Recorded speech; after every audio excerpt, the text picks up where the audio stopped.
नमस्कार. आज आपण इथे मान्य श्री संजीव देशमुख साहेब यांचा सेवापूर्ती समारंभ सोहळा साजरा करण्यासाठी एकत्रित जमलो आहोत. सरांचा अल्पपरिचय असा की सरांचा जन्म अंबरनाथ, जिल्हा ठाणे या ठिकाणी 14 ऑगस्ट 1966 रोजी झाला. सरांची घरची परिस्थिती ही सामान्य असून सरांचे वडील हे बँकेत कर्मचारी तर आई या गृहिणी होत्या. सरांचं प्राथमिक शिक्षण त्यांच्या जन्मगावीच झाले, तर माध्यमिक व महाविद्यालयीन शिक्षण सातारा या ठिकाणी सरांनी पूर्ण केले. महाविद्यालयीन शिक्षणानंतर सरांनी इलेक्ट्रिकल व्यवसायामधून स्वतःच्या करिअरला सुरुवात केली, पण शासकीय सेवेची ओढ त्यांना खुणावत होती आणि त्यामुळेच सरांनी भारतीय वायुसेनेतील प्लाटून कमांडर या पदाला गवसणी घातली. पण काही कारणास्तव ते रुजू होऊ शकले नाही. पण यातून खचून न जाता पुढील 6 महिन्यातच महाराष्ट्र शासनाच्या मंत्रालयीन सहाय्यक कक्ष अधिकारी या पदाला सरांनी गवसणी घातली. अशा प्रकारे 1991 साली त्यांनी आपल्या शासकीय सेवेचा श्रीगणेशा केला. 2.5 वर्षांच्या यशस्वी कारकिर्दीनंतर एप्रिल 1994 नोंदणी व मुद्रांक विभागातील परिवीक्षाधीन दुय्यम निबंधक या पदावर त्यांची निवड झाली व हवेली क्रमांक 2 या ठिकाणावर त्यांच्या प्रशिक्षणाची सुरुवात झाली. 1.5 वर्षाच्या प्रशिक्षणानंतर हवेली क्रमांक 7 या ठिकाणी सरांनी नियमित सेवेस प्रारंभ केला. धडाकेबाज कार्यशैलीने सरांनी आपला विभागामध्ये वेगळा ठसा उमटवला. मुंबई उपनगरामधील नालासोपारा, वसई, भिवंडी, कुर्ला, पनवेल अशा महत्त्वाच्या कार्यालयांमध्ये त्यांची पदस्थापना करण्यात आली. सरांच्या कारकिर्दीतील शेवटचा टप्पा म्हणजे लातूर JDR ऑफिस जून 2023 साली सरांनी सहजिल्हा निबंधक वर्ग 1 लातूर या पदाचा कार्यभार स्वीकारला आणि पुढील 12 महिन्यात शासनाने दिलेला महसुली स्टांक व नोंदणी व मुद्रांक विभागाची अभय योजना या 2 बाजू व्यवस्थितरित्या सांभाळत प्रशस्तीपत्रकही मिळवले. आता प्रेशर द्यायला लागलं. उलट मला यायला पाहिजे ना, असं प्रेशरमध्ये द्यायला पाहिजे. मला खऱ्या अर्थाने तर इंजिनियर व्हायचं होतं, पण ते काय इंजिनियर होणं शक्य झालं नाही आणि बापाचे पैसे डोनेशन म्हणून वापरून ॲडमिशन घेणं माझ्या रक्तात नव्हतं, माझ्या वृत्तीत नव्हतं. त्यामुळे मी BSc प्लेन केली आणि ठीक आहे, मोठ्या जिद्दीने BScला गेलो, पण अभ्यास करण्याची वृत्ती नसल्यामुळे अभ्यास कधीच केला नाही. अभ्यास करणं हा माझा प्रांत कधीच नव्हता, पहिल्यापासून नव्हता. स्पर्धा आणि दरम्यानच्या काळात पण बाजारात उभा राहिल्यावर कळालं की आपली लायकी शून्य आहे. आपल्याला इंटरव्ह्यूला गेलो की काय इंटरव्ह्यूला प्रश्न जे उपस्थित होतात त्याच्यामध्ये काय द्यायचं. एकतर आपण अशा बॅकग्राऊंडमधून आलो होतो की middle class background, Marathi medium, आणि चालणारं तर सगळं इंग्लिशमध्येच. भले त्याला ज्ञान असो नसो, इंग्लिश बोलता आलं चांगलं की तो पुढे जातो. हे आपल्या काळाची ओघ आहे. म्हणजे तो इंग्लिश बोलला म्हणजे फार हुशार असा एक समज आहे. तसं काही मग त्यामुळे मला एक न्यूनगंड आला की अरे बाबा आपण काय करतोय की नाही करतोय. पण मित्र परिवार फार चांगला होता माझा. कॉलेज FYSY DYला जे काही माझ्यासोबतचे मित्र होते, संजय गायकवाड म्हणा, विजय गायकवाड, सहस्त्रबुद्धे, जितेंद्र चव्हाण, नंतर जितेंद्र मोरे, हे सगळा ग्रुप असा होता की तो स्पर्धा परीक्षेच्या दृष्टीने त्यांचं पहिल्यापासून आमच्यातलं सहस्त्रबुद्धे आणि विजय गायकवाड हे तर फार प्रकर्षाने त्यांना थोडं स्पर्धा परीक्षेचं अट्रॅक्शन होतं म्हणा. त्यांची फॅमिली बॅकग्राऊंडमध्ये वडील वगैरे काही ते थोडे त्याच ह्याच्यामध्ये होते, तर त्यांच्या नादाने मी पण म्हटलं चला स्पर्धा परीक्षा देऊया.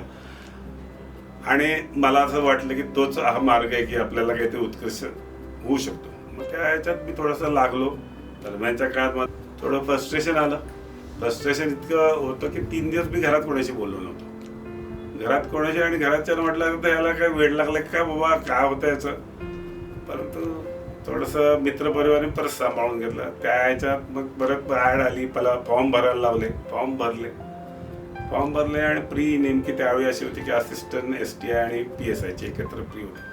त्या प्रीला पास झालो. प्री पास झाल्या मात्र मेनचा अभ्यास मात्र जो जोरात केला व 2-3 जण 4 जण आम्ही एकत्र होतो. त्याच्यात प्रशांत कुलकर्णी होता, संजय शितोळे होते आणि यांच्या नादाने संजय शितोळेचं इंग्लिश चांगलं होतं, आम्हाला त्याचा जरा फायदा झाला. पण आमचं BSc असल्यामुळे मॅथ्स आणि त्यात A ग्रुपचा विद्यार्थी, त्यामुळे मॅथ्स चांगलंच होतं. मॅथ्सबद्दल काही आणि जनरल स्टडीज एक चांगलं असं होतं की मला पेपर रिडिंगची फार मोठी आवड होती.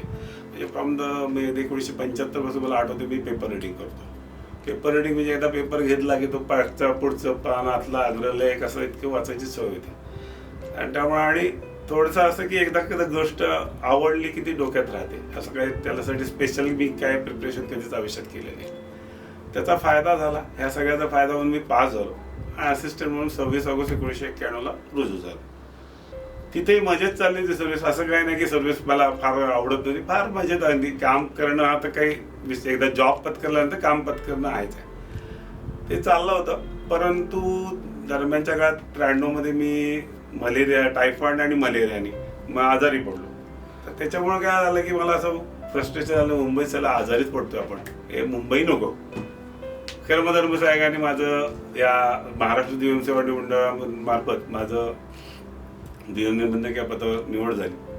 मग मला ते पदही काय असतं, कशाशी खातात, कुठलं डिपार्टमेंट, ह्या डिपार्टमेंटचं काम काय, हे सुद्धा काही माहीत नव्हतं. पण ठीक आहे, चला बाबा ऑप्शन मिळतोय, पुण्याला जायला मिळतोय. माझं काही फॅमिली पुण्यात होती.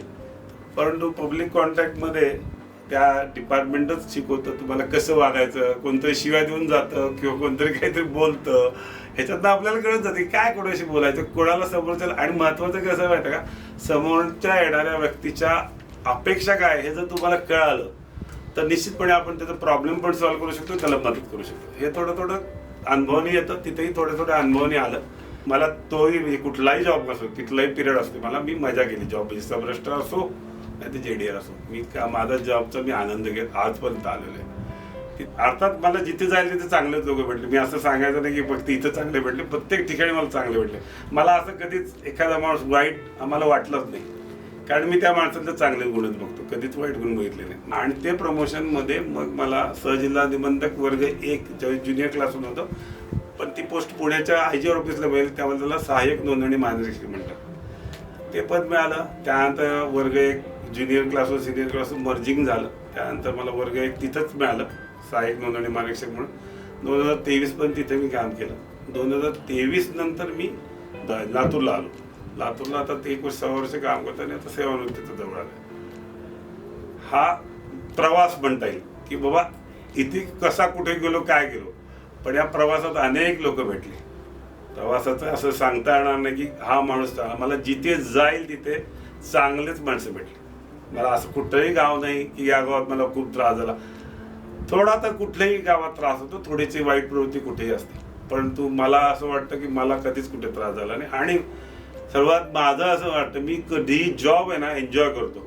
मी समोरच्याची मजा म्हणजे टेन्शनलेस असं ठेवतो. वातावरण मला असं टेन्समध्ये ठेवायला खूप आवडत नाही. कधीच टेन्समध्ये मी वातावरण, इथेही मी आता प्रोफेशन आल्यानंतर सुद्धा त्यांनी अनुभव घेतला असेल असं मला वाटते की मी कधी असं फार अभ्यास केला, थोडा वेळ ते थोडं रिलॅक्स करून वेगळा विषय घे, कुठलं तरी पाठीमागची आठवण सांग, अशा पद्धतीने मी नेहमीच काम करत आलो. त्यामुळे माझा प्रवास हा शासकीय सेवेतला तर अतिशय उत्तम झालेला आहे. शासकीय सेवेने मला बरंच काय दिलं, नाव दिलं, प्रसिद्धी दिली आणि बायकोही चांगली लाभली. बायकोनी व्यवस्थित त्याच्यात पाठिंबा दिला. असं काही नाही की बायको असल्यावर दररोज जाऊन माणसाचं कसं असतं घरी गेलं कटकट, असं काही नाही. माझी बायको मला अतिशय, मी बऱ्याचदा सुरुवातीला ती माझ्याबरोबर होती, नंतर मुलं थोडी मोठी झाल्यावर आम्ही निर्णय घेतला की बाबा काय झालं तरी आता त्या मुलांच्या शिक्षणाकडे लक्ष देणं गरजेचं आहे. त्याकरता तिने पुण्याला सेटल ठेवलं. पुण्याला तिनं मी नसताना जे काही माझी मुलं शिकले त्याला जबाबदार मी नाही, माझी बायको आहे. आणि बायकोने माझा संसार अतिशय चांगला केला आहे. याच्यापुढेही माझी बायको मला साथ दिली अपेक्षा आहे. आणि सेवानिवृत्तीच्या नंतर काय ठरवायचं आज काय ठरवलं नाही, पण निश्चित काहीतरी करेन हे मला माहिती आहे. आणि एवढं बोलू. कार्यालयात असताना सरांनी सर्वांनाच प्रेमाने वागणूक दिली. निपक्षपातीपणा, न्यायबुद्धी आणि सामान्य नागरिकाला केंद्रस्थानी ठेवूनच सरांनी आपला प्रत्येक निर्णय घेतला. खेळीमेळीच्या वातावरणात कार्यालयामध्ये एक सकारात्मक कार्यशैली विकसित करण्यामध्ये सरांचा मोठा हातभार आहे. माझं नाव सुजाता संजीव देशमुख. 25 वर्ष कसे झाले, कधी गेले निघून मला समजून पण आले नाहीत. आमचं जीवन 25 वर्ष एकदम सुखाचं, समाधानाचं आणि आनंदाचं गेलं. 25 वर्ष होऊन गेली तरी मला समजून आले नाही. ते रिटायरमेंटचे दिवस आले तरी मला समजले नाही की हे रिटायर होणार आहेत असेल. हे शब्दात नाही सांगू शकत. इतके म्हणजे जीव लावणारे, प्रेम करणारे, सर्वांची चौकशी करणारे, सर्वांना आनंद देणारे असं त्यांचं व्यक्तिमत्व आहे. त्यांचं स्वभाव असं. मित्र हो, आयुष्य ही एक निरंतर चालत राहणारी प्रक्रिया आहे. ज्या प्रकारे रिले रेसमध्ये एक प्लेयर आपला बॅटन दुसऱ्या प्लेअरकडे पास करत असतो, तशाच प्रकारे माननीय सरांनी आपला हा शासकीय सेवेचा बॅटन आम्हा प्रोफेशनल्सकडे पास केला आहे. गेल्या 6 महिन्यांमध्ये सरांनी आपल्या अनुभवाच्या शिदोरीतून आम्हाला होता होईल तेवढं अधिक समृद्ध करण्याचा प्रयत्न केला आहे.